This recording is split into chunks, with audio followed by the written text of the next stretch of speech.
in today's rapidly changing world, professionals often encounter counterparts whose behavior is difficult to predict based on information available or prior interaction, which creates uncertainty and complicates interaction and negotiation. Sometimes counterparts that we trust, thanks to a long-term and positive relationship, may really reveal themselves in the most unexpected and unpredictable ways, surprising ourselves with a sudden change in their position over a topic that you thought was secured. At other times, an unfamiliar counterpart from a different sector or from a different culture may behave unpredictably.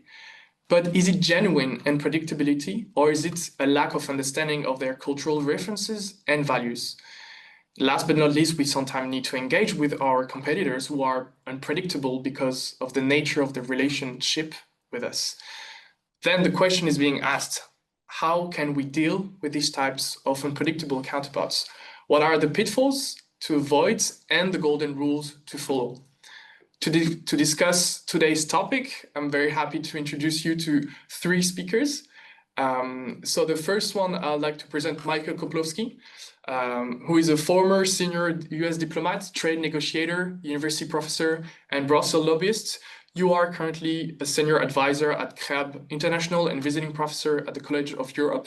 And during your diplomatic career, you successfully concluded bilateral agreements on 5 different continents and led the US delegation to trilateral NAFTA trade talks and conducted multilateral negotiation at the UN and the OECD. Thank you for being here. Now I'd like to introduce you to Florent Blanc. So Florent, you're the director of the Negotiators of Europe Research and Training Program at ESSEC, a French business school. You're also part of the negotiation team of ESSEC Irénée, the Institute for Research and Training on Negotiation from ESSEC. From 2011 and 2016, you were West African Program Manager for French NGO, where you oversaw and delivered projects on social cohesion, crisis prevention, and policy reform with a focus on Mali. Thank you for being here, Florent. And last but not least, Francesco Segoni. So as a head of mission and project coordinator for MSF, Médecins Sans Frontières, you have led negotiation for humanitarian access and for the safety of the teams with stakeholders, including local authorities, traditional leaders, and armed groups, and also urban gangs. And you currently manage communication on Gaza, Haiti, Afghanistan for Médecins Sans Frontières. Thank you all for being here. I'd like now to dive into today's topic. Let's start with a quick question, for Michael. Why a counterpart could choose to be unpredictable? Well, thank you so much, Paul, for hosting this really great seminar. And thank you to EIPA as well for putting this together and bringing Francesco and Florent and me together this conversation. I'm looking forward to learning a lot from them and also from the audience and their questions. When you first suggested that we have a webinar, have a chat about unpredictable counterparts, I started thinking about this question that you raised in the introduction of, is this unpredictability something that's premeditated, something that's intentional, or is it something that you come across like in a surprising way because you were not prepared for cultural differences or change in behavior of a counterpart who up till then had been very predictable and had been a very strong negotiating counterpart? And what struck me was that this idea of unpredictability can actually be a strategy and a very successful strategy for negotiation. And one of the best examples of this is Richard Nixon as president, who had his madman theory. He wanted to be seen as being a little bit unwound, a little bit unhinged, as Soviet Ambassador Dobrynin characterized him at one time, that anything could happen. And this unpredictability gave him an edge in negotiation because you couldn't necessarily predict or expect or anticipate what was going to happen. And this has been used throughout history as far back as Queen Elizabeth I of England, who used it in apparently her international and internal negotiations, but also more recently by Soviet leader Nikita Khrushchev, when he did unpredictable things, which turned out to be actually planned beforehand. Florent reminded us that when he did his "I will bury you" speech at the UN and banged his shoe on the dais, actually he had 2 shoes on his feet. So this is obviously premeditated. Charles de Gaulle, also the French leader, also wanted to bring together this idea of this aura of mystery, project an aura of mystery in order to have an advantage in terms of his dealings with some of his counterparts. And in fact, the historian Jael Gaddis wrote that this was part of his idea of being an unpredictable negotiating partner. This emotional inconsistency and strategic ambiguity brought to the negotiating table can be an advantage. There's a study by a 2013 INSEAD study actually that talked about negotiations that saw increased concessions when counterparts varied their emotional expressions and during negotiations versus having a consistent approach to this. And I think there was an article in the Journal of Experimental Psychology saying that emotional inconsistency and unpredictability can lead to concessions in negotiations. So I think we need to think about the fact that these can be explicit, conscious choices to be unpredictable. Even our current example of this, President Trump, said very openly on national TV in the United States that you want to be unpredictable, was his quote that he said to CBS News on one negotiation. He said, especially about nuclear issues. So we know that this idea of deliberately and consciously wielding emotions and predictability in the negotiation sphere is something that's used by leaders. I've seen it in my own experience. I had an ambassador in Iraq who I saw used anger or emotional responses in a very surgical and deliberate way. I know a former permanent representative, Dutch permanent representative to the EU and former ambassador to Paris, who also admitted to me that, of course, in diplomacy and in negotiations, you have to be willing to remain calm, be consistent, but also to deploy emotions and to deploy unexpected emotions at times to have the advantage. So I come at this as unpredictability maybe isn't as much of a surprise or as much of an outlier in negotiations as we might think as we first begin to think about this issue and this question. Yes, indeed. It's fascinating how it can really be used as a strategy, as you said, and being an advantage for someone actually using it. Now let's see it from the other side. Florent, what does it mean to face an unpredictable counterpart for someone? How could we define this feeling, and what does it imply for oneself and for the team? Thank you very much, Paul, and thank you, Michael, for the segue. Very interesting first responses, and I'll follow through. The question before us is, what is unpredictability, and how do we characterize a behavior that is non-predictable? Michael says that it's a strategic, it can be a choice, it can be a tool, and it's one of the instruments of public diplomacy, or to surprise, to create a new challenge for negotiators, to force the other party to adapt. My reflection starts like this. My work is to train negotiators by the hundreds every year. And my approach is the following. Most of the negotiation is carried out by individuals who are tasked with the responsibility to speak on behalf of groups, if not organizations. When you work under that premise, unpredictability becomes a liability. If I represent the interest of the business school I work for, if I represent the interest of a country, of a large organization, it's a duty to be predictable.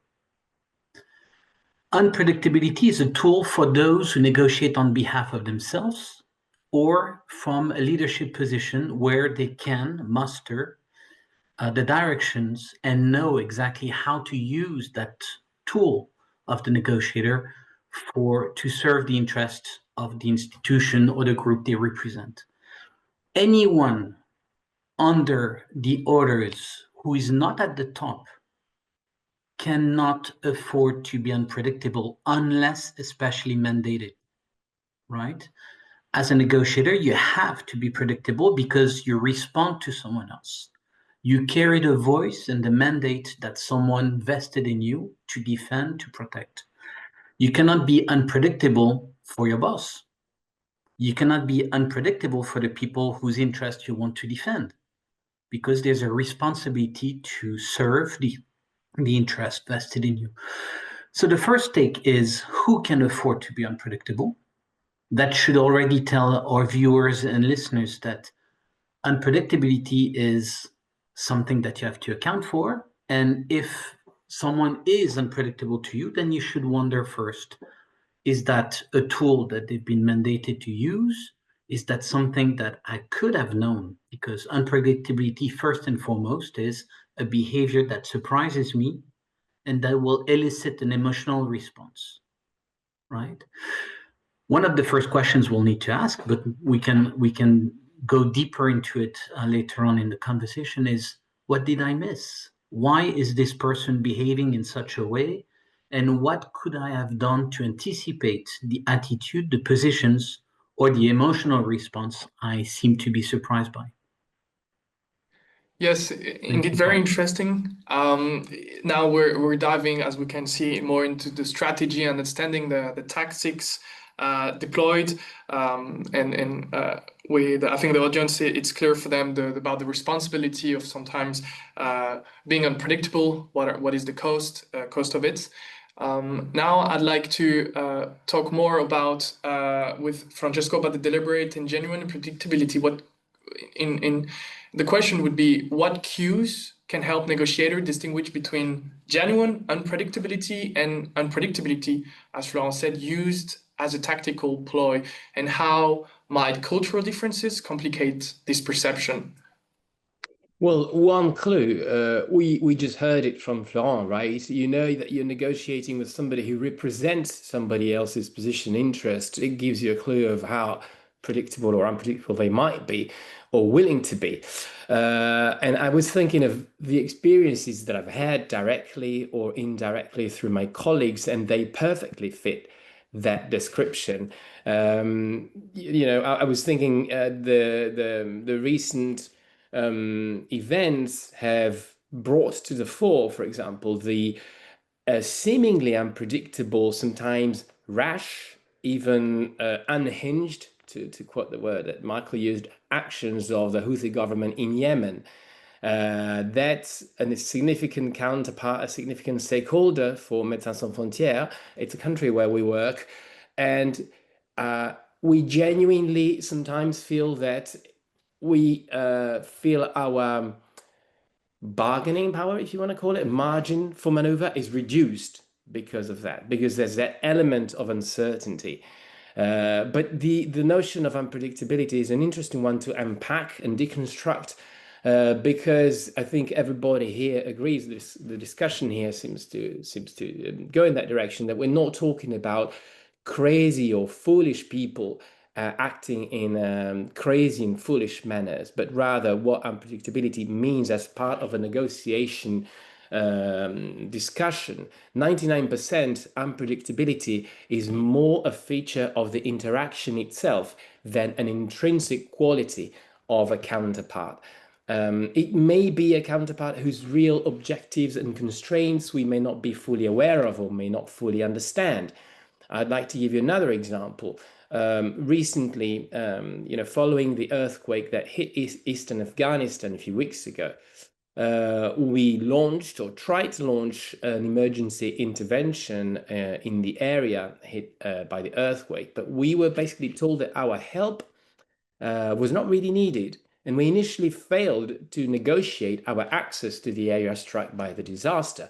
It took us a while to be able to agree an intervention with the authorities. We genuinely struggled at first to understand what was expected from us.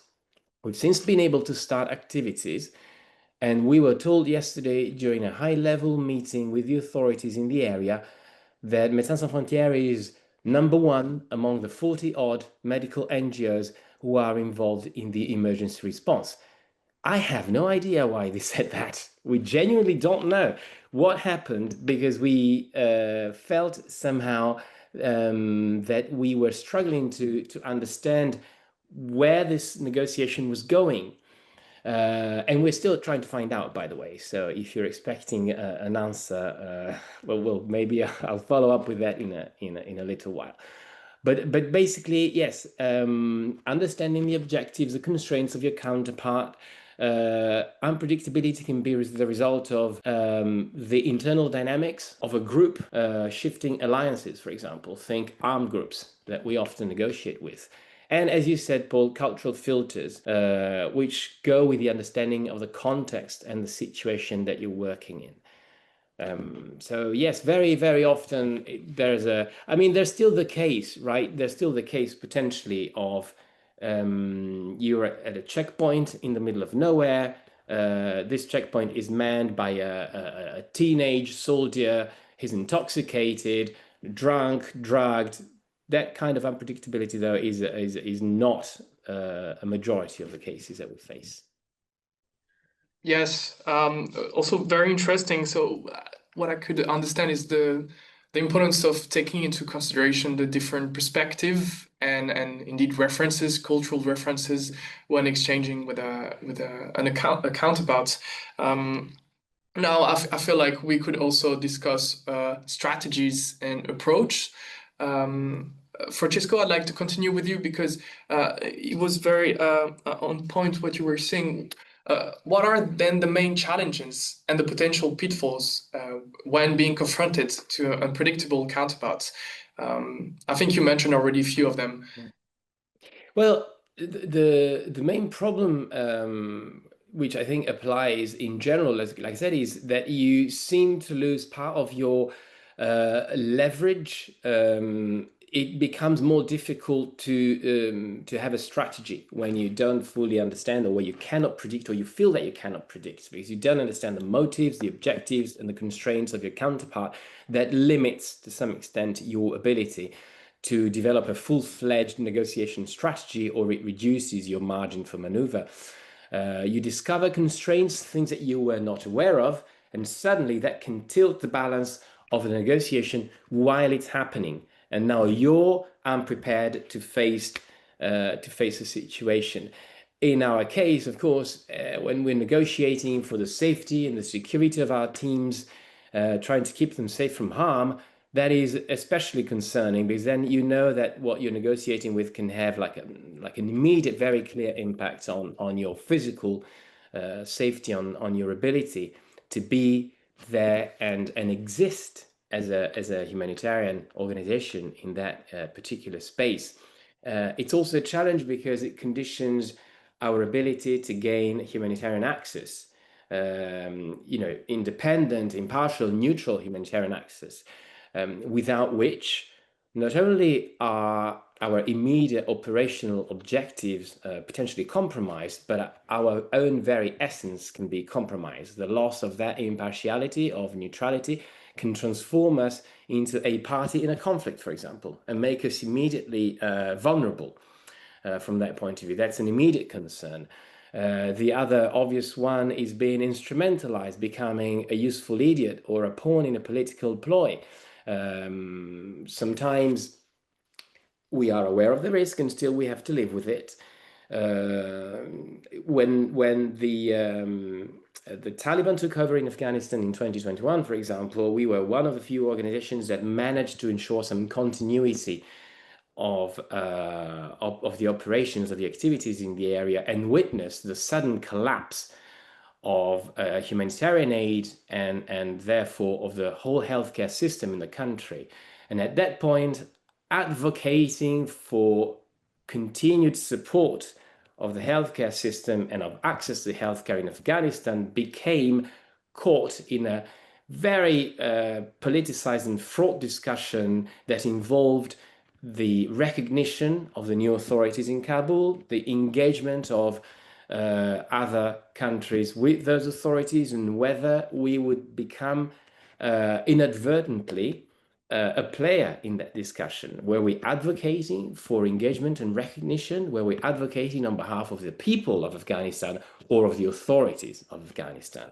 Obviously, these are some of the risks that we face and that we have to be aware of. It's fascinating because now we can see that indeed there is security challenges and political challenges to not be, as you described, taken for a political ploy, for indeed political interest, and also while also trying to respect your core values and what you're trying to defend, and your objective, your core mission in this interaction or negotiation. Now, Florent, usually, what are the pitfalls and obstacles that unpredictable counterparts tend to create? What are the things we shouldn't try or play, interact with, and the others that we actually should? Thank you, Paul. Very interesting question. We take the reverse position from the earlier question. What if I create a behavior? What if I adopt a behavior that is unpredicted by the other side? Negotiation is about finding solutions to common issues. We don't have the same interest, we don't have the same motivations, but we need, one way or another, to have a positive outcome that serves the interest we are here to defend.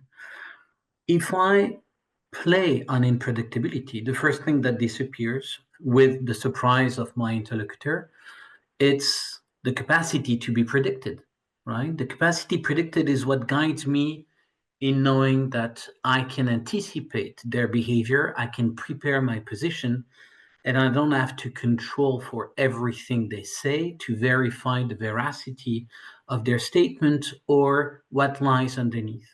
If I understand the position of my interlocutor, I can prepare. It doesn't mean that we will agree. It doesn't mean that I will find what I'm looking for, but I have to allow, as much as allowed and possible, the other side to anticipate my position so that they can prepare a response or maybe find an avenue towards a consensus. If suddenly I decide to make that disappear, they will suddenly literally put their hands on their wallet to preserve everything they have to trade for a solution, not knowing how I will behave the next turn of phrase or the next point on the agenda. They will start protecting naturally, as a reflex, the capacities they have to trade some resources or flexibility for something that I control. And that doesn't serve my purpose if I don't control the outcome of the negotiation. If I'm the most powerful actor in the room, it means that I don't depend on my counterpart. I don't need to please them. I don't need to give them something. I can extract their resources. I can leverage my position to demand or to not compensate the trade-off in a fair manner. Okay, that will go away. The very first thing that disappears when you meet someone who's unpredictable, it's trust. The second thing that appears, it's predictability, surprisingly. What Francesco mentioned, when you come to a roadblock and you meet someone who is intoxicated and behaves erratically, as soon as you meet that person, your brain starts collecting information, build patterns of behavior, tap into the reflexes that are ingrained in you, say, oh, I know that situation, highly volatile, very risky, and the whole team in the truck or the convoy starts moving towards protection. We should back the person in the front. We should adopt this and this behavior. In humanitarian affairs, Francesco is the expert in this. There's a basic rule that everybody follows and that is ingrained in humanitarian actors' DNA, which is do no harm.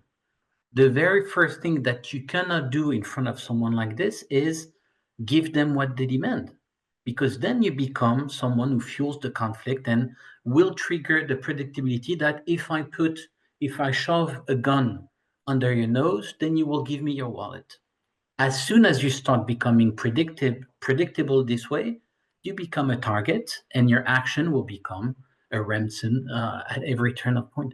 So you develop as an organization and as a team the core reflexes to say, okay, we pause, we analyze, we start to gain some time, and then we start adopting a coordinated strategy if we can. Okay, it's not always the case.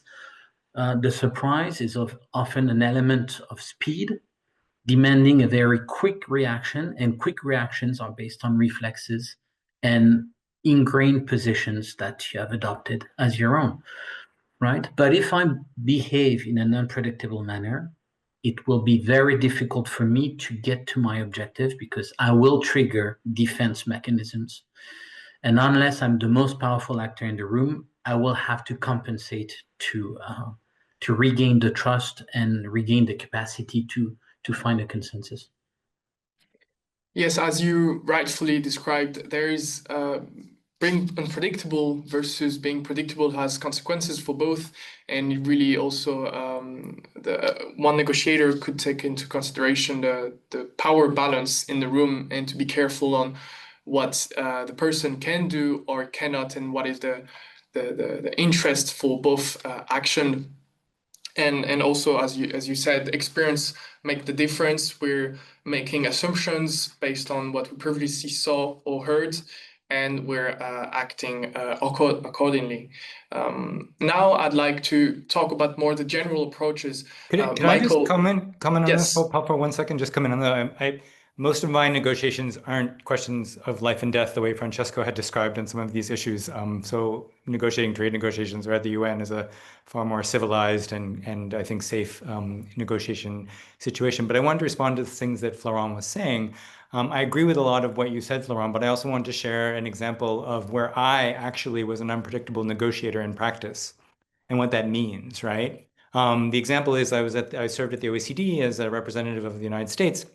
And I was sitting in the same room with the same 35 delegates. They became my colleagues, my friends, and my counterparts.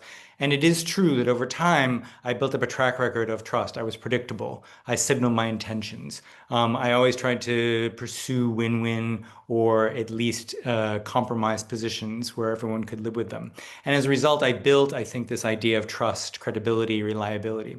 But then came a time when we were discussing negotiating what country the OECD would have an enhanced relationship with. And there were some few candidates. I think it was Peru and Thailand and Kazakhstan. And my instructions from Washington were, we don't want to have this. We don't want to spend the resources of the OECD on any of this enhanced relationship. You, US delegate, block this. But I also knew that if I came out, and this gets back to some of the weaknesses of being the most powerful person in the room, Florent, it's not always an advantage, I can tell you. Having lobbied for Amazon and having represented the United States of America, I can tell you sometimes being 900-pound gorilla may not be the best possible role. Is that I realized that if I were to take a very confrontational, no, we won't live with this, we won't stand by this, the others would have built alliances and coalitions to perhaps end run the United States or defeat the consent, our view of what the consensus should be. So I decided the best way to handle this was to be unpredictable in a one-off way, right? A unique way is that at first what I did is I worked together with some colleagues who were supporting Thailand, including my Canadian colleague, and they were very happy to have the United States make very positive noises about Thailand as a possible candidate, and should we consider Thailand to do this? And then as the negotiation began and people saw that that's where it was heading, I immediately switched my position and then said that I put my lot in with the Swedish colleague who was supporting Kazakhstan. And that surprised everyone in the room. Everyone didn't know what to do, and it was very disruptive to the room. The consensus that was forming and the alliances that were forming suddenly dissolved, right? They were fragile and they couldn't get together because they didn't know, oh wait, the United States and its allies or in this negotiation aren't necessarily committed to Thailand, they're not committed to Kazakhstan. What is happening? And my real objective wasn't to reach necessarily a principled agreement on a particular country. My objective was to make sure there wasn't an agreement on that. And being unpredictable turned out to be very effective in that role. That said, I do not think you can do that all the time. If I come into that room every single time, was unpredictable every single time, you are 1000% right. I would lose trust. I would lose my credibility. I would lose my reliability as a negotiator. And not only people would have their hands on their wallet, I mean, they wouldn't want to even engage or listen to what I was having to say. So I think these are tools that can be used, but maybe being unpredictable all the time in every situation is not necessarily a conscious tool to deploy when necessary. So I think we need to balance it. But we shouldn't necessarily think unpredictability is not successful. My story is living proof that it actually was.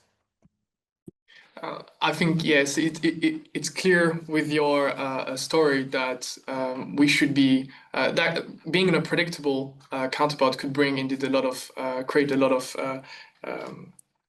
work for your interest, and in your case it was to not find an agreement, and you succeeded in that. And also interesting because it brings also a nuanced interpretation of the power balance in the room and the importance it has on the exchanges, and how also great power can be a weakness, or also to see the glass half empty or full, to realize that even if you don't hold the most important power, the strongest power, you can still have maneuvers, margin for negotiation, and potentially being unpredictable. And also I note how pivotal your position was and how disruptive your being unpredictable, like the disruption caused by being unpredictable, and how all the alliances change. It's truly fascinating. And also it's the question I wanted to ask you, Michael, because now you're talking about actively being unpredictable, but how could someone in practical words could react? What are the things that one negotiator should be careful of? How they could react? Should they call the bait, call the problem? What should they do? Yeah, I think that's a really good question. Okay, so now that we've defined it and talked about it and its use, and like, what do we do? What should you do about this unpredictable negotiator? And as you say, do you call their bluff? Do you name and shame them? I think that's what you do. I think that Florent mentioned earlier, and I think he's like spot on again, that the idea of unpredictability is to elicit an emotional response, right? That's the whole reason that you do this, is to have this emotional response.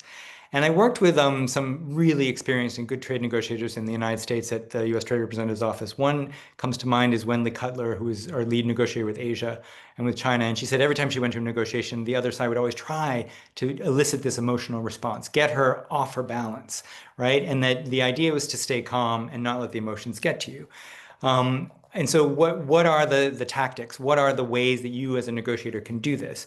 I think some of these will be familiar, certainly to Florent's students, but also to Francesco and me because of what we use. But I mean, one is at the beginning, you need to agree to play by the rules, and you have to establish what those rules are, negotiate about the process and the negotiation so that it's understood that you're not going to be unpredictable or use these tactics in this way, or at least there's some sort of tacit agreement that if it's then broken, at least you can call that out.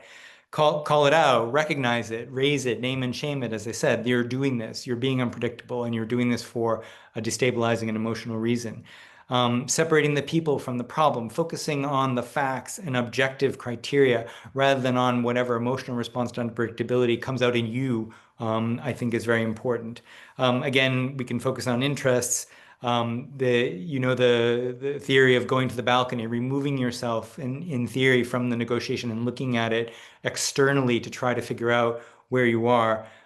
Knowing your own hot buttons. What is it that emotionally, because you know this about you, and I think the other side, if they find out, they will try to touch those hot buttons to get you to have the most response. And unpredictability can be a way to do that. So you don't react, you control yourself. I think those are the ways that you strike emotion out of it, try to stay onto the facts, and try not to let this unpredictability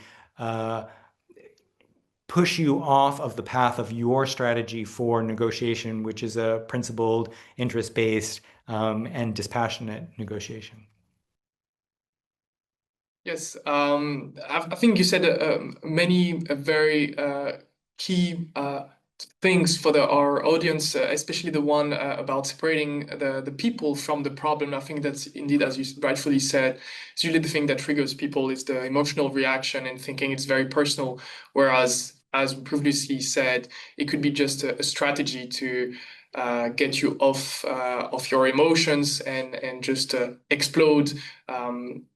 In a way, I think also there is to clearly have adopted a methodology where you could analyze a negotiation throughout the persons first, then you can go through the process and then through the problem to have also a big overview and to clearly differentiate everything.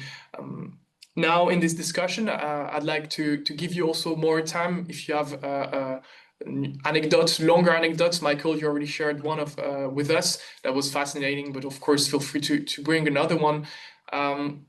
We had conversation already about these things, so we could start with Florent. So Florent, can you share with us an example of negotiation where a challenging situation was transformed into win-win outcomes, and also if you have key recommendations for our audience, what would it be? I'll try to respond. I think at the end of this conversation, what we understand is that is unpredictable what we don't know. What we don't know can be a surprise. Michael develops this strategic move, which is not so much unpredictability, but deciding to say no in a different way. at the end of a negotiation, when the consensus is about to form or to be formalized, you add a complexity. You say, oh, I'd be happy to welcome X or Y into the fold, but some conditions are not met.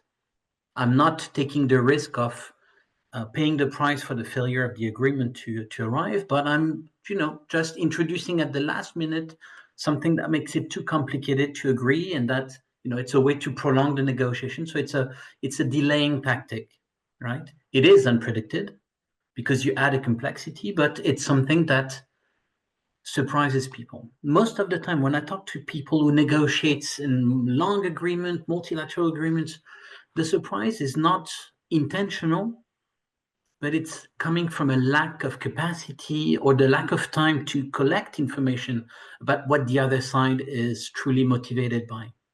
In multilateral negotiations, climate change, for example, to say the least, which are some of the most on the roll negotiations people meet, and they suffer through rounds and rounds and rounds, we still find actors who, for lack of time, will spend 99% of their time preparing their mandates, collecting their positions, formulating a common positions where everyone can agree. And when they meet their counterparts, they are challenged by behaviors that they did not predict, or they did not see the aggressivity or the opposition. And when you ask them, well, what did you do? You know that this actor is going to challenge your position. It's going to come against what you want. What did you do in the meantime to prepare, to collect information, to narrow the gaps between your sides? Most of the time, what you will hear is, we don't have the time for this. So you are confronted with unpredictable or unpredicted behaviors, not because it's surprising, but because you worked mostly on your preparation and did not have the resources, the time, or the teams to deploy to say, what do you want? And you will see and observe in every single negotiation that this gap in knowledge is bridged by coffee breaks, cigarette smokers who will do just one thing. They will get closer to someone else just for human proximity and friendliness. If you look at, smokers are a rare breed these days, but this is when the conversations are the most likely to be productive, because people are enjoying a moment of relaxation. And I don't condone smoking, even for the sake of finding deals and of any magnitude, but this is when people are among each other, they share something, and they trade stories. And in these moments, we can call that coffee breaks, lunch breaks, dinners, celebrations at the end of the day, or a visit, people will get closer to each other and start inquiring about the things they don't know. Okay, why is it that you always oppose what I say? Where's this coming from? And the questions they formulate at that moment cannot be asked at any other moment because they don't meet. But at that moment, they share something and they can explain why they adopt a position and not. And suddenly you see in their eyes, they realize that something was amiss, that they missed the personal contact, the capacity to talk, and also the capacity to have someone pay attention to what they truly want. And that's when you reveal that the negotiation was not about the position on the agenda, but about something more difficult to voice. And among people who share the same capacity to talk and to express themselves blatantly, this comes as a surprise. But if you go to a culture, or if you go to a configuration where there's a power struggle, it's someone it's the big actor in the room, it's the gorilla, it's someone that I've got negative anticipation about. Suddenly, when you start enjoying a moment of, complicity, you share coffee, you share a small talk, suddenly things can be said and revealed that are not detrimental to your position, but that makes yourself a bit more predictable, and the person with more information is able to integrate this within their preparation and strategy and say, like, hey, you know what? If you really care about this, I'll give it to you. That happened at climate change negotiation. Two negotiators met. They enjoyed cigarettes. They met, time and time again, year after year, and they formed a small bond, not, complicity, but, just meeting, the pleasure of meeting each other time and time again. And at some point, one is giving their votes to the other's proposal, just for the sake that they knew each other and that the proposal did not mean anything, taking away from their mandate and position. Just out of friendliness or complicity, say, well, you know what? I'll second your proposal because it's going in the right direction and doesn't take away anything from me. That's the moment when they become predictable. Suddenly they become, a friendly force. And when their positions align, they will vote or they will be more friendly to each other, bridging the gap of being an unknown negotiating party to someone that you can rely on. But it requires the capacity to talk, to become predictable. And one of the things that, to illustrate the point before I close my argument, is that you need to understand that if you don't let the other party into your mind frame, you fail. We are opening the cameras. I let you into my office. Paul, you're doing the same. Michael is showing a picture that probably chose carefully. If you look at Francesco's background, you see some of the things he carefully placed in the frame. There's a play, there's a Corto Maltese, that reveals to the others a fragment of what you stand for, right? That's the capacity to build a conversation, to say, hey, Francesco, so who is Corto Maltese for you? And then you start and you become someone that I want to be predictable to you because I'm showing you some of the things I stand for, on a personal level and then on the professional level. Very interesting. You mentioned so many things. I think two key ideas is probably the most important for the key audience is to dedicate time in the preparation to actually think about this process and the potential scenarios. I have one say that I really appreciate. It's fail to prepare and prepare to fail. So it's a good indication, a good reminder, let's say, to dedicate time.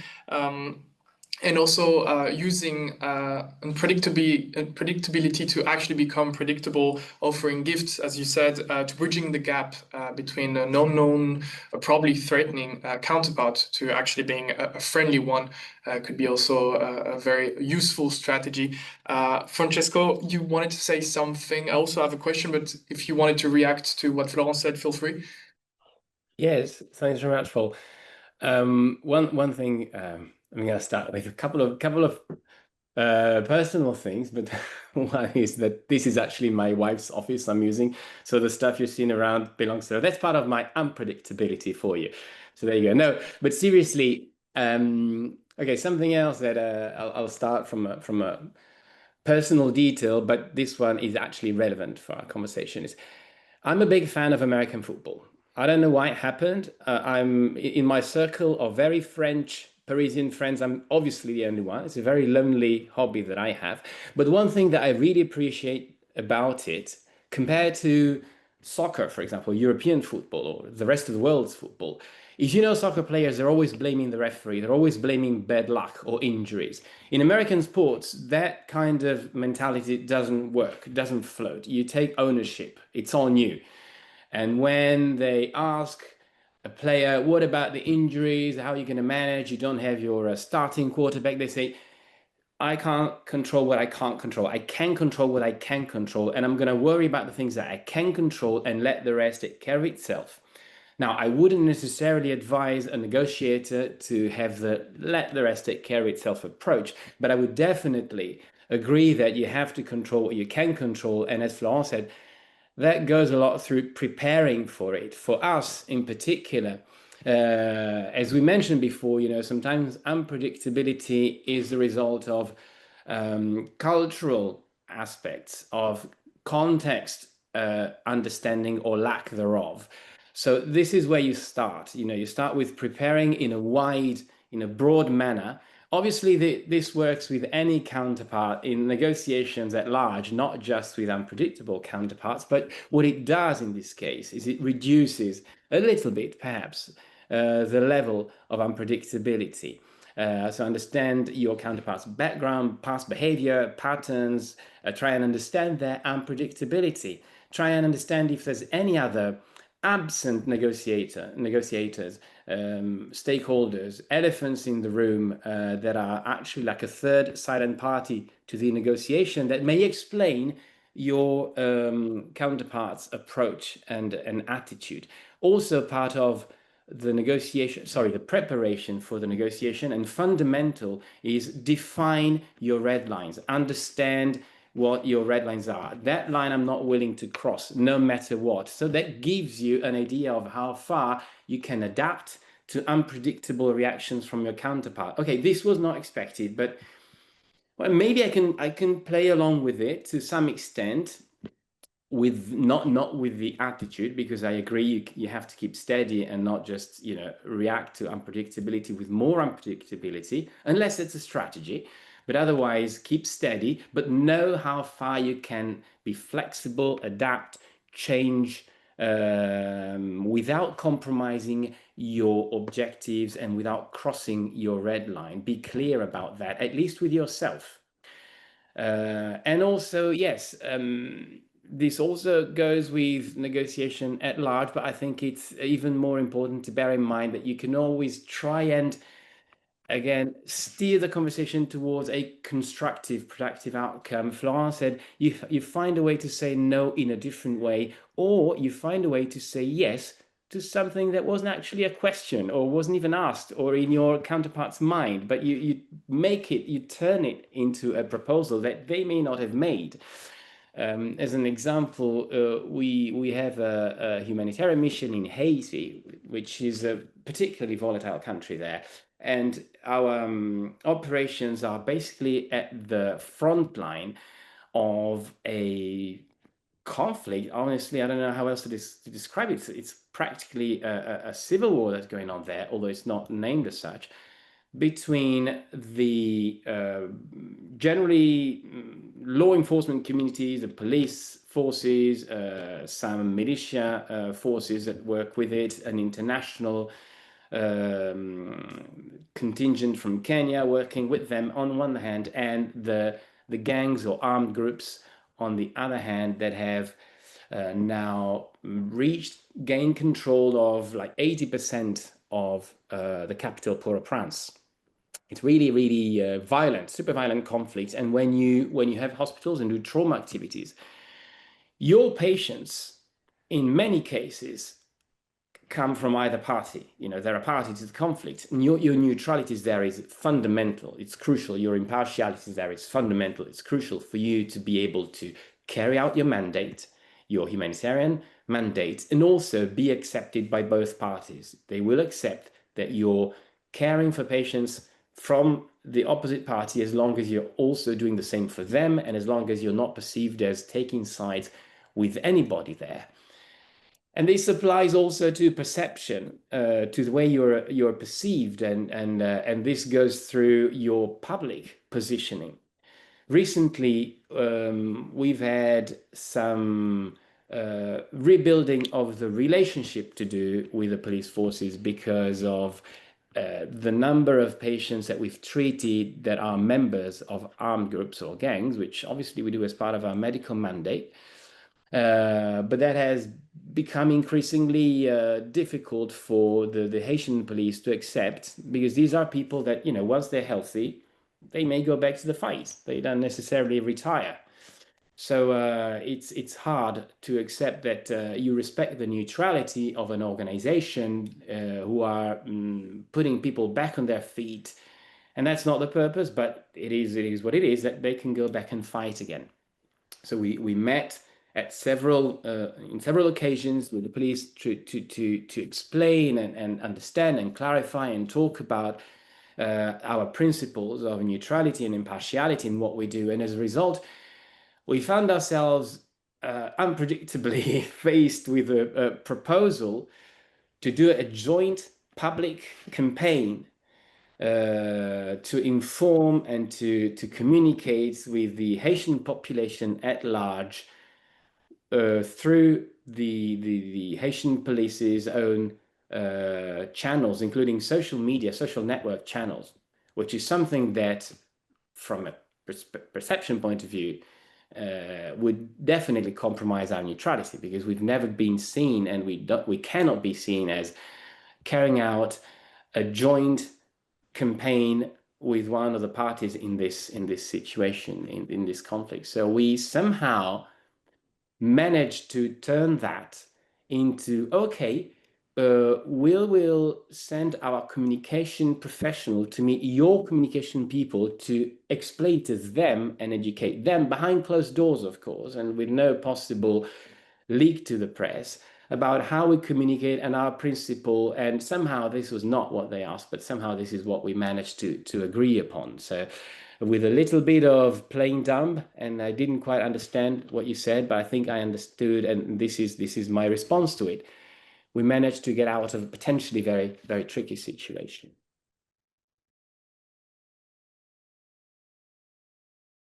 You're muted, Paul. Sorry, indeed. Thank you a lot, Francesco. It was fascinating, to be honest. You mentioned very key thing for our audience. It's very important, as you said, to define the red lines, to know how far you can adapt to things, and also what you described, this difficult exercise of balancing what the message you'd like to send, how is it interpreted, and how the consequences, the actual consequences of it would be. I have a question for Michael. As you've been in the UN corridors, in the OECD corridors, have you been confronted to negotiation or unpredictable counterparts that you actually managed to neutralize, let's say that way, thanks to informal negotiation, in the corridors, or as what Florent was describing? I completely agree with what Florent says about the negotiations don't occur at the table. They occur in the hallways. They occur over a cup of coffee, or in the hallways, or informal, or over a cigarette, I suppose, if you're a smoker, and I'm not. Luckily, Francesco and I, though, we can at 2 o'clock in the morning text each other during the NFL games. So we can somehow combine our forces that way rather than through cigarettes, which are not that healthy, Florent. I know you didn't. I wanted to share actually another anecdote, which was outside of the quarters of the UN and the OECD, where unpredictability, that I think shows what Florent said about unpredictability comes from failure to prepare. You mentioned, Paul, fail to prepare, prepare to fail. As a very junior diplomat serving in the U.S. Embassy in Suriname in South America, I traveled way into the interior, into the jungle, right by the Brazilian border, this very small village where some pharmaceutical companies were working with local shaman to try to commercialize traditional medicines, herbs, and what things were found in the rainforest. And there was a lot of research that was going on, and I was kind of sent down with a team to talk to the local tribal leaders about how this research was going and how the commercialization was going to happen and how the indigenous people would benefit from this, like the ideas of how benefit. And you're right, Florent, we prepared from our perspective of what do we think they would want and how we work this to provide education and healthcare and some of the things that they would want when we went to this village. So we traveled by small plane way into this like dirt, landing and met with, in a very formal way, met with the chieftain of this tribe who had been in the United States and in Canada and North America on a visit with a religious group, actually with a church group, so had seen, I think, what Western culture looked like, and then had returned to this village, again, very remote in the interior, only accessible by dugout canoe and by plane. And we had this very sort of formal interaction of back and forth of what they wanted, and we thanked them very much for their cooperation with pharmaceutical companies and what was happening and how we're going to commercialize this and what we'd do. And we were not prepared for what this chieftain responded to us, which is, I have been to your country. I have been to North America. I have seen how people live there in houses with roofs, wooden houses, with indoor plumbing, with water that comes out of the taps, and with toilets that flush. And I as a chieftain, as a head of this very big group of people here, and I am as important as your leaders are in Canada and the United States and in Western parts of the world. And we would like to have indoor plumbing and flush toilets here in the very far remove of the Surinamese rainforest near the Brazilian border, which is something we couldn't possibly do. I was not prepared for this, and this was very unpredictable. I was also a relatively junior diplomat, so I'm not sure that my performance was so great of not being surprised, taking the emotion of surprise out, trying to remain constructive, trying to see what we could do to reach some sort of agreement with the leaders that we couldn't possibly provide running water and flush toilets, but we wanted to somehow come to a win-win situation with them. But that kind of unpredictability is not a conscious unpredictability or was used as a tool. This was truly as part of my failure to prepare properly and understand the desires and the interests of the other side. And I think you have to be ready for the unexpected when it comes to unpredictable. This wasn't malicious or mean on anyone's part, but there was definitely a disconnect in our discussions. I know we're coming up on time, so I'm just going to cut that story a little bit short there. I've really enjoyed this conversation, though, and as I said, I've learned a lot from Francesco and Florent. And Francesco, you and I will hopefully we root for the same teams, but if not, we'll have many discussions about NFL going forward. Thank you, Michael. No, yes, indeed, very interesting. Also, what you said about being ready for everything, although things we really didn't plan. Florent, yes, what would you like to add? Just one thing to conclude on the theoretical point of view. We started on unpredictability, and Michael is concluding on what we call turning points. Turning points in the negotiation kind of way is a turn of event that challenges the positions you had prepared. So it's the adaptability that negotiators need to have ingrained in them, and that unfortunately starts with training, the expertise that you bring, even in your first position, the kind of reflexes, life skills, but also the knowledge of what the organization mandates you to do. Sometimes it's just take a pause, refer to your principles and things like this. But every time we are in this world, the world keeps spinning. And more negotiators have to be prepared for not the unexpected, but to be thinking on their feet. One of the things that I took away from the literature on European negotiation is the perception that others have of ourselves. The EU is a glass house, publishes the mandates, has very long-standing files and documentations informing other parties of what it wants, what it seeks, what it's ready to do to create predictability. The counterpoint to this is that when negotiators face European negotiators at the table, when scientists ask the question, so what did you expect the EU to do? The response was, well, it's really hard. We thought the EU would be very benevolent and be extending resources and be magnanimous. And the surprise that they face was we read everything they published and we saw the good intentions, the nice messages and the positive vibe.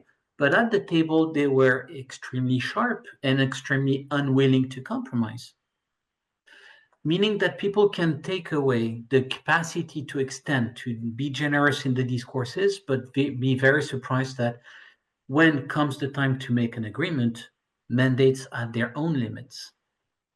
And that it's not because you're benevolent in your discourses that benevolence can be extended without any limit. So that was a surprise. The last example I wanted to share was my first interaction with a friend of mine who was a Malian diplomat, recently promoted to the UN team. So he goes to the General Assembly, and when he comes back, he stops over in Paris and we have a talk. He started his position at the UN. I started teaching negotiation at ESSEC, and I shared with him, what the recipes we share. You have to be predictable, you have to be nice, you have to extend, you have to be forthcoming and things. And he's like, Florent, I hope you're not teaching this to your students. So it doesn't hold the punches. And I'm like, well, what do you mean? I've been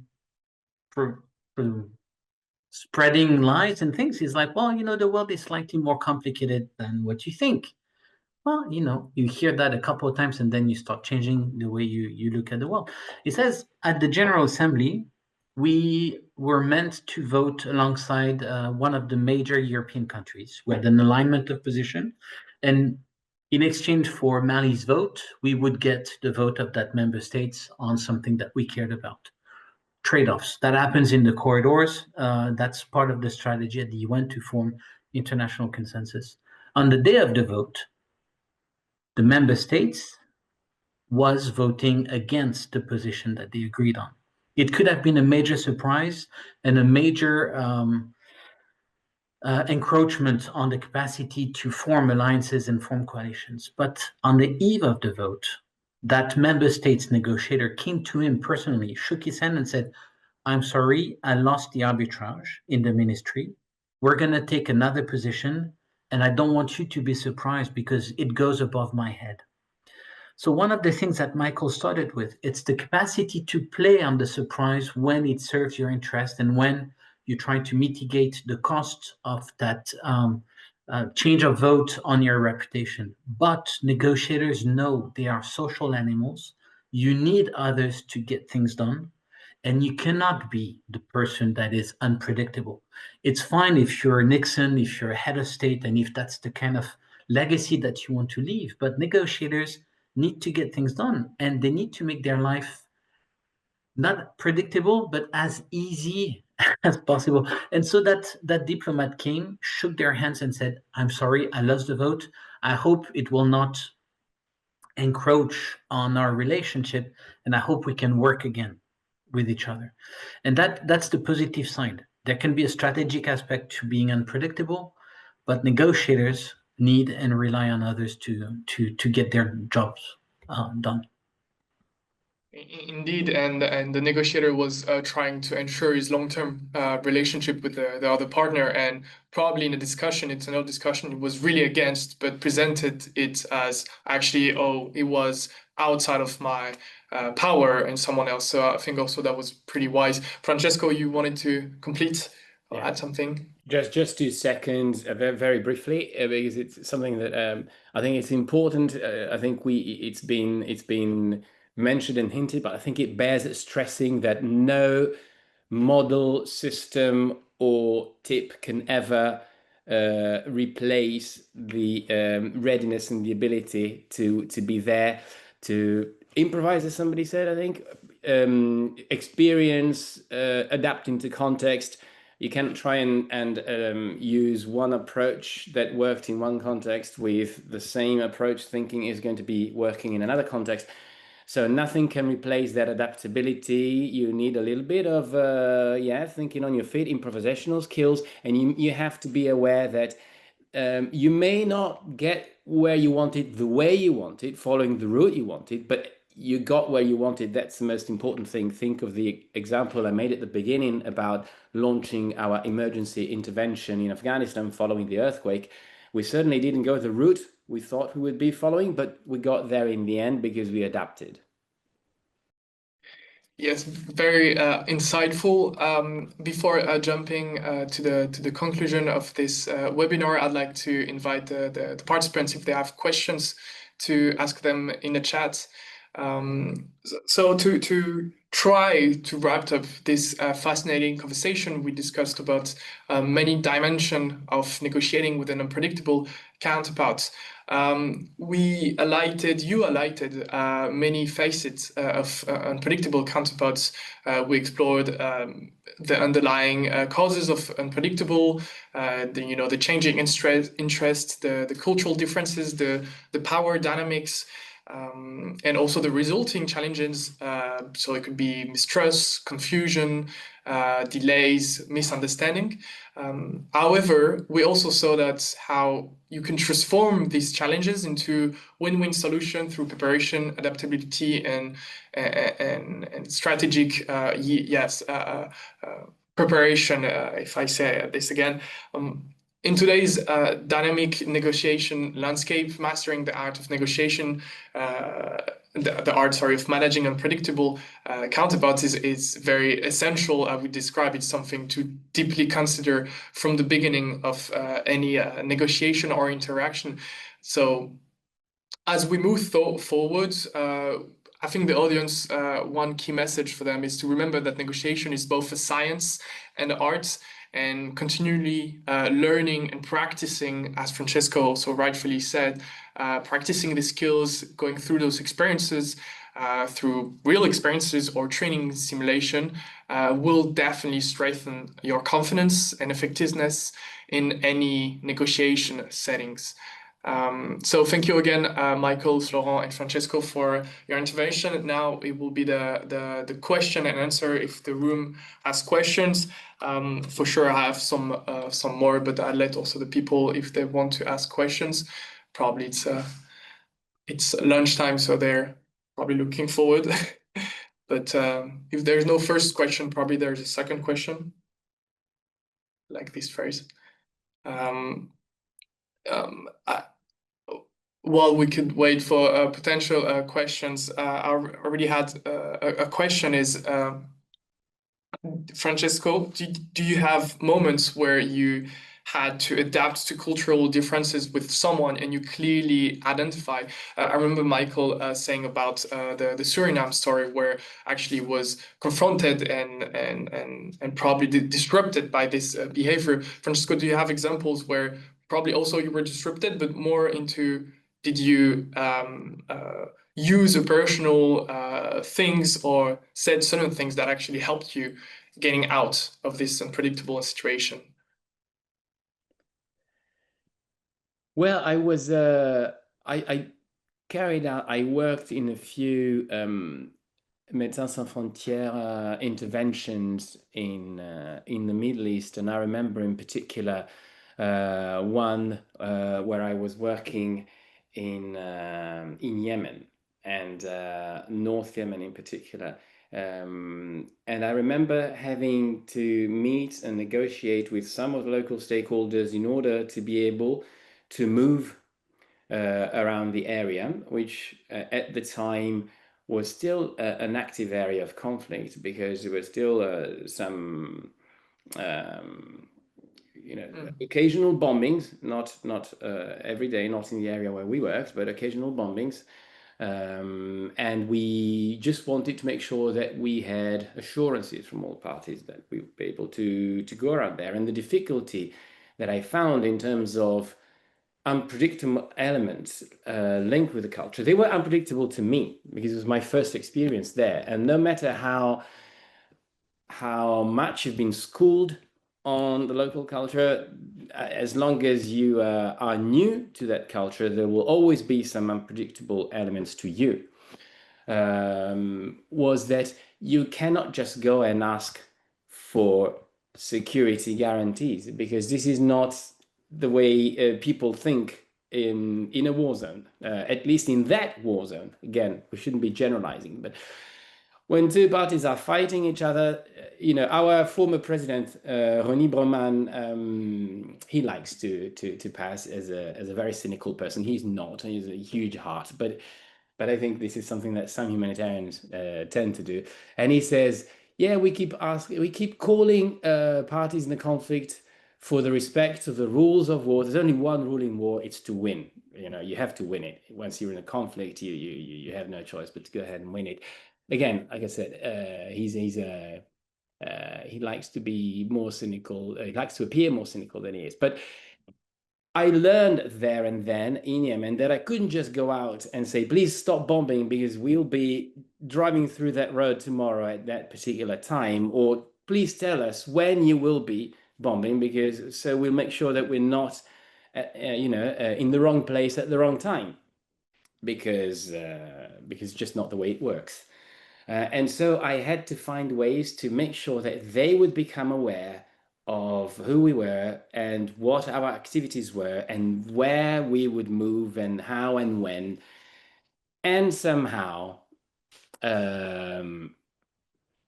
have an indirect way of understanding that with that information, the things that I was asking for would be either granted, and I didn't need to know it, or they would not be, and then I would know it.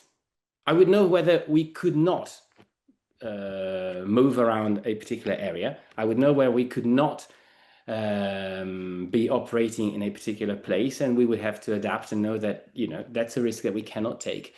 But I couldn't go out there and ask and address directly the questions that I had. That wouldn't work. Yes, indeed, to find indirect ways to access an information, it's usually the a key issue. Someone in the chat asked questions saying, what are the possible avenues in case someone breaches or departs from an agreement reached in a negotiation, and how should the negotiation terms be reframed? Let the floor to who wants, Florent, Michael, or Francesco. That's the million-dollar question, huh? These days. How do you uphold the rule that you agreed on? But still, the same methodology applies. Is that an oral agreement? Is that a handshake negotiation where you looked at each other and committed to doing something? Or are we talking about something that is an international law or legally grounded document and commitment? That's what the world is about these days, and the breach from international commitments and long-standing tradition to respect what had been signed into law. But let's take it, it's a breach of agreement between two parties who shook hand on something that to be done. It's a breach of trust, okay? And we come back to the beginning of this conversation. Well, you know, we signed an agreement, we shook hands, we looked at each other, we did every symbolic gesture to confirm that what I'm saying, I will implement. That's a breach of trust, and there will be a price that Michael developed and Francesco as well. There will be a price to be paid to restore the capacity to be predicted. And that's the expression stands. There is a price to pay to be trusted again, to rebuild the trust. So what do I have to do to rebuild that trust?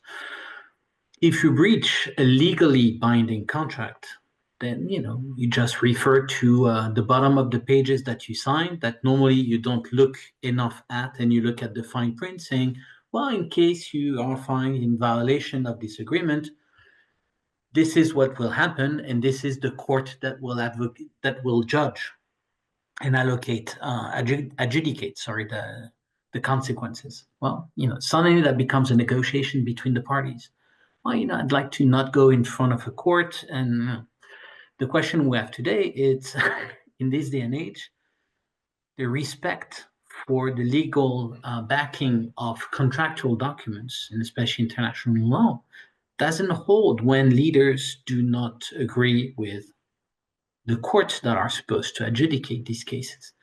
And that's a different problem. So just to open the question and to open the floor, the question is, who has enough leverage to enforce previously held commitments? Do we have to wait for other leaderships to come in for reason to prevail, and for a commitment to maybe not the same multilateral system that we knew and enjoyed or worked with all these years since the Second World War, but for another multilateral world to emerge and to be sustainable? That's the question right now. If it's a contract, there's a judge. If it's an international treaty, that's a more difficult question. Yes, indeed. Then it comes to the idea of agreement. What is an agreement? And I know depending on the region in the world, an agreement can have various form and type of respect and engagement that follows through. I'd like to ask a question then to Michael. Have you find yourself in a situation where you define an agreement with the counterparts, and somehow these counterparts didn't respect it or continued negotiating after the agreement's made? And did you find yourself in such situation, and how did you react? I think that is actually a more typical situation than a negotiation which is concluded and that's it, right? Oftentimes we revisit agreements and try to update them or adjust them, and negotiations continue on some of the finer points. It's unusual for a party to just completely ignore all of the obligations or commitments that were made. Florent is right. Most agreements have some sort of mechanism for ensuring obligations or for having some sort of punishment for non-compliance. And these dispute settlement mechanisms or these compliance mechanisms are really important to an agreement. But Florent is also right that sometimes, especially in international law and international, it's the agreement of all parties to abide by what they've agreed to, which holds them to it. So you're relying on the parties themselves to hold themselves to it. And sometimes the dispute mechanism, settlement mechanism, or the punishment, cannot be meted out properly. I think Florent has made the point, and I agree with this completely, that this idea of unpredictability, if you are an unpredictable counterpart, you don't have the reliability, the credibility, and the trust to have ongoing negotiations and relationships with people to get to the kinds of win-win wise negotiations that we all want to achieve that actually are to the benefit of all of the partners. And when you are unpredictable, that does damage those very fragile things: trust, credibility, relationships. And there is a cost to rebuilding them. But there are some also who are just unpredictable by their very nature. Again, either consciously or unconsciously, we are faced with unpredictable counterparts. And I think that's why I say you have to kind of prepare for the unexpected, which you can't really do. But if you are faced with it, you're faced with something that you didn't expect, remaining calm, focusing on the facts of the matter and focusing on your goals and your plan. Francesco had said, like, sometimes you didn't get there by the course that you had set, but you get there eventually in some other way, even though it's in an unexpected way, is another good way, as long as you're getting to the place that you need to. I think the cultural differences here are also important, right? We talked a little bit about different cultures have different tolerances for conflict or for being unpredictable or having emotion. I sometimes liken this to when when you're dealing with Israelis in a negotiation, they tend to be very emotional and very confrontational, and it's when they stop being that way you start to worry.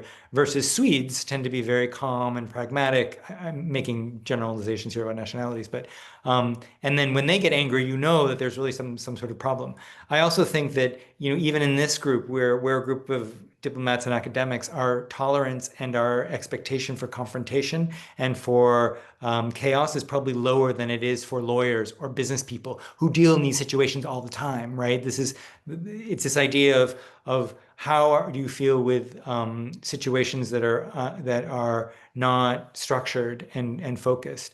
And those cultures are national or cultural or ethnic in nature, but they can also be what your profession is. They can be what your experience is. There's a line, the thief thinks that everybody steals. And it's true that you project whatever your ideas are onto the other side, but you have to be aware that concepts of time, concepts of fairness. I think Francesco mentioned when you're asking for people to stop doing something and it's just not in their mindset to do that, you can't impose your ideas on that. So be open to, tolerant of, and receptive to these other ideas and ways of thinking about time, space, human relations, and confrontation.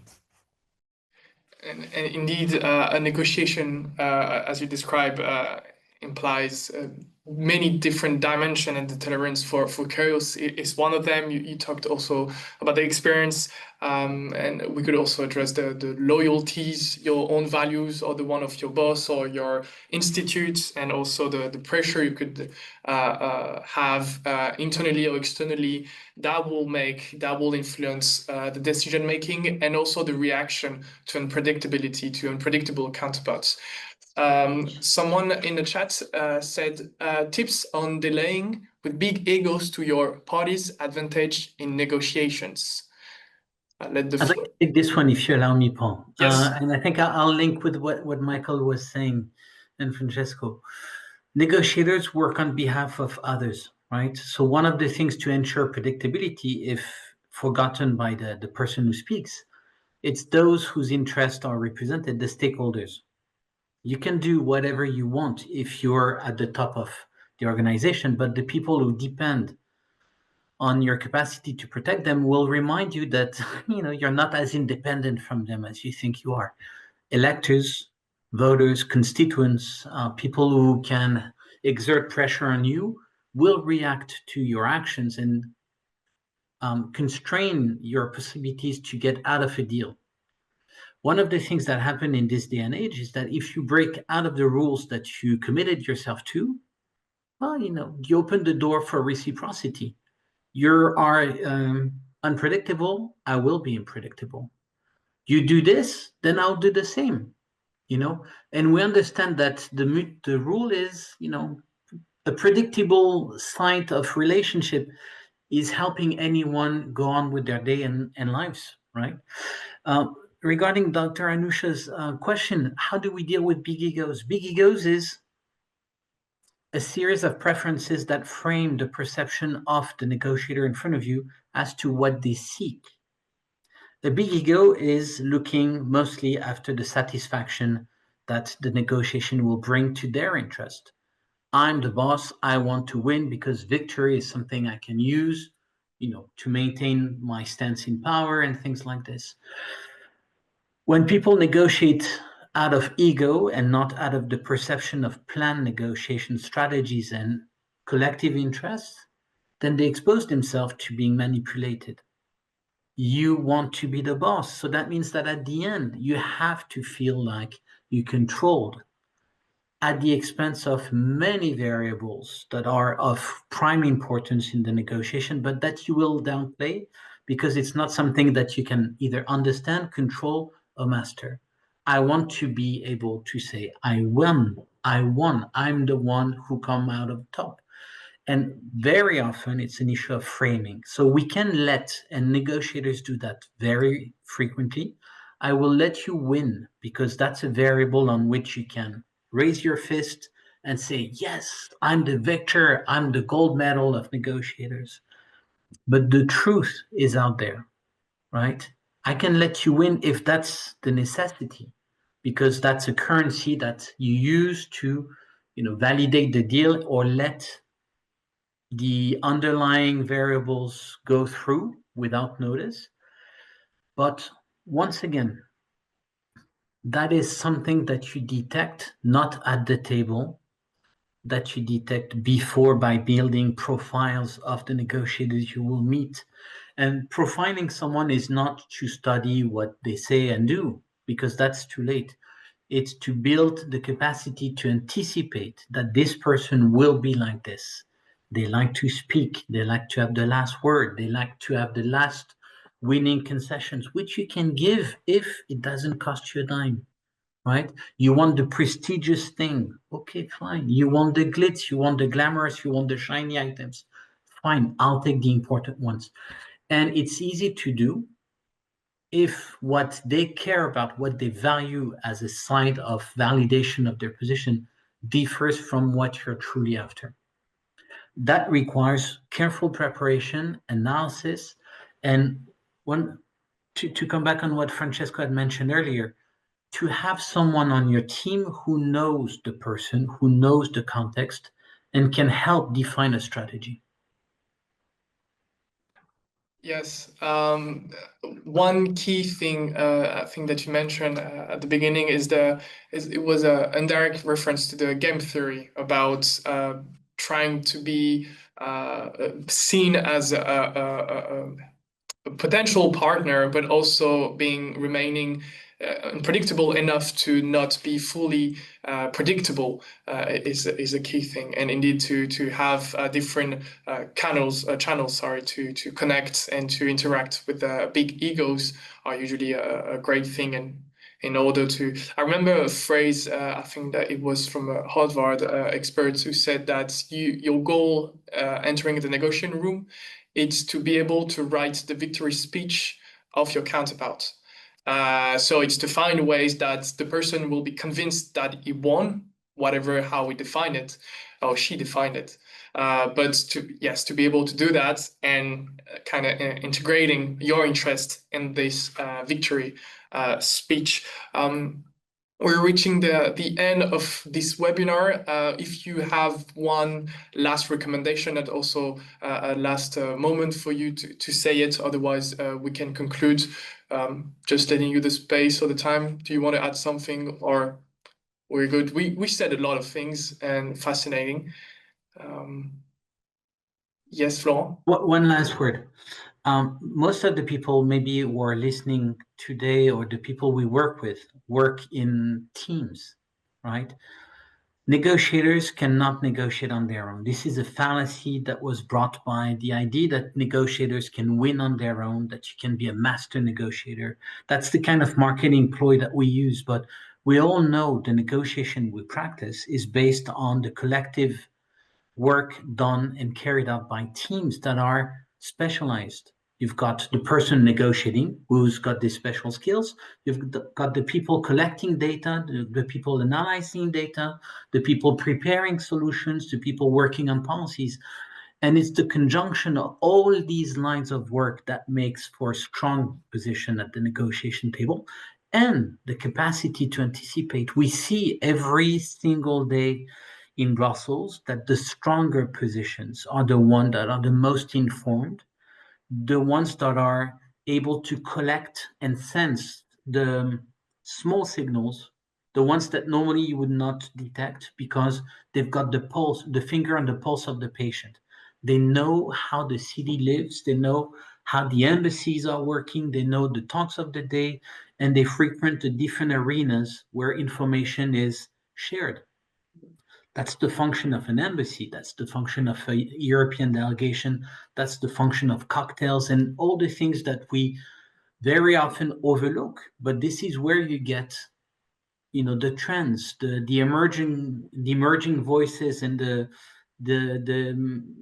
capacity to see that there might be tensions within a party that you will negotiate with. So use your teams, collect, share. It also implies to manage a bit differently, to be open to collecting data from other individuals in your team, not just the core people around you, but a bit larger, to take a bit more time as well, and to create the space for this data to be dissected and discussed. And that's how you try to control for the capacity to be surprised and poorly surprised when you failed to notice that something was moving and you didn't pay attention. Very, very useful. Michael, Francesco, would you have a last word to add? No, just I think we all learn from practice and from the theory that Florent is such a master of. But we learn by doing, and I would encourage all the folks who are listening here to take what we've shared with you today of our experiences and some of our observations, and then to try it out and to use it. And I think by practicing it, and by using it, by keeping your path with your theory consistent, you'll eventually get there and get better and hone these skills. Thank you, Michael. Francesco? Yes. Just to honestly, not much to add, but just to say that I appreciated the opportunity. It's been great, and it's been a learning experience for me, and I hope for everybody else also. All right. Thank you a lot. We reached the time of the end. Thank you a lot, Michael, Florent, Francesco, for sharing this very insightful intervention and stories. It was really passionating.